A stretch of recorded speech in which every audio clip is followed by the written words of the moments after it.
How prevalent is performance-enhancing drugs in MMA? Well, one of the biggest names in the sport recently failed a drug test, and that's UFC light heavyweight Chael Sonnen. In fact, this is the second time, technically, he's failed a drug test. I'm Prim Saripapat with your ESPN headline.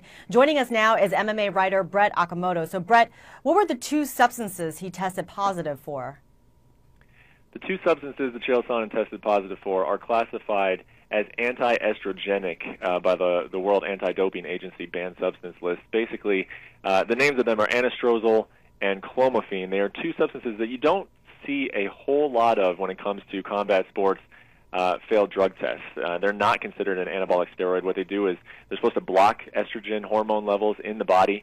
What's unique about Chael Sonnen is that this was going to be his first fight in a while in which he was not approved the use of testosterone replacement therapy. That therapy was banned in the state of Nevada earlier this year in February. They voted unanimously to get rid of it in combat sports. So Chael Sonnen has not yet came out with statements regarding exactly what he was doing, but he had said previously that he was going to look for other ways to sort of boost up his testosterone, deal with his medical condition that required him to be on testosterone replacement therapy.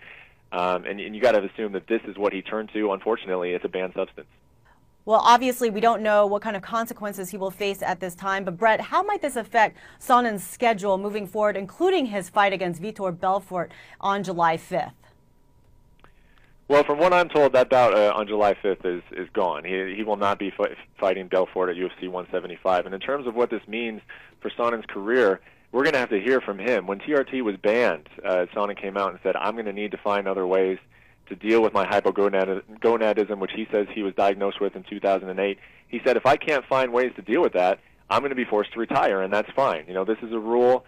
This is what the Nevada Commission has put into place. If I need to retire, then I'll step away. So it'll be interesting to see now what he does. That the substances that he turned to got him a failed drug test.